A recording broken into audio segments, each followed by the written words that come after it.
ജോലി ഉണ്ടാക്കിയോടോ? ആക്രി മാക്രി. തനിക്ക് ചാവ ഇൻഷുറൻസ് ഉള്ള വണ്ടി ഒന്നും കിട്ടിയില്ലടോ. അത് ശരി, വണ്ടി ഒന്ന് കയറ്റിട്ട് ഇൻഷൂർ ചെയ്യാൻ നോക്കണം. താൻ എവിടെ നോക്കിയാണ് വണ്ടി ഓടിക്കണത്? ഞാൻ റോഡ് നോക്കി തന്നെ വണ്ടി ഓടിക്കുന്നത്. അല്ലെങ്കിൽ മുതലാളിമാരുടെ വണ്ടി കൊണ്ട് കയറ്റിയിട്ട് കാശ് പിടിക്കുന്ന പണി ചെലവന്മാർക്കുണ്ട്. കാലം നകത്തി അതിന്റെ ഇടയിൽ കൂടെ സൈക്കിൾ ഓടിക്കവന്മാര്. ഞാനാടാ പുല്ലേ സൈക്കിൾ ജാക്സണോ? തെണ്ടിത്തരം കാണിച്ചിട്ട് തെരുവ് പറ്റിയ പോലെ കുറയ്ക്കുന്നതാ പട്ടി. കേട്ടോ, മുതലാളിയുടെ ഇഷ്ട ജന്തുവിന്റെ പേര് ഇയാൾ എന്നെ വിളിച്ചു. നമ്മളെക്കാൾ നന്ദിയും സ്നേഹമുള്ള ജീവികളാണ് അവറ്റകൾ.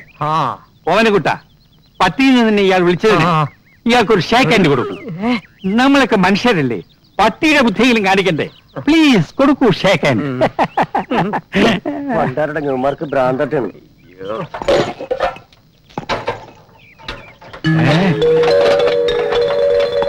ഓവനക്കുട്ട, ഇത് നമ്മുടെ സുധർമ്മയുടെ വീട്ടിലിരുന്ന പ്രതിമയല്ലേ? ആണോ? അതെ, ആനന്റെ തന്നെ. അതല്ലെന്ന്, നേരാണോന്ന് ഒന്ന് കണ്ടോട്ടെ. ശരിയാ മുതലാളി, യാതൊരു സംശയം വേണ്ട. ഇതാ നമ്പ്യാർ സാറിന്റെ വീട്ടിലെ ഷോക്കേസിൽ ഇരുന്ന പ്രതിമയാ മൊട്ടത്തലേൻ. അപ്പോ ഇതും ഓട്ടിച്ചോണ്ട് വരുന്ന വഴി വെപ്രാളത്തിന് കാറിന്റെ മുമ്പിൽ അങ്ങ് വീണു അല്ലേ? തോന്നിയാസം പറയരുത്. ഒരു ചെറുപ്പക്കാരൻ ഫ്രീ ആയിട്ട് വളരെയധികം സന്തോഷത്തോടെ തന്നത്. സംശയം ഉണ്ടെങ്കിൽ എന്നോട് വാ, ഞാൻ കാണിച്ചു തരാം. ഒരു സംശയമില്ല, ഓട്ടിച്ച് തന്നെ. ഓമനക്കുട്ട, ഇടുക്കിട പ്രതിമ കൊടുക്കിടാരി.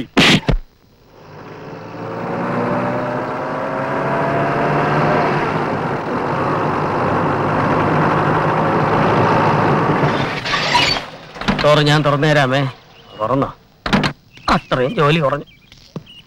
ഓമനക്കുട്ട, അവ പറഞ്ഞതുപോലെ ഇവിടെ തന്നെ നിൽക്ക്. അവൾക്കൊരു സസ്പെൻസ് ആയിക്കോട്ടെ, ഒരു ത്രില്ലറും കൂടെ ആയിക്കോട്ടെ. ശരി ശരി, ഞാനിവിടെ നിന്നോളാം. ശരി.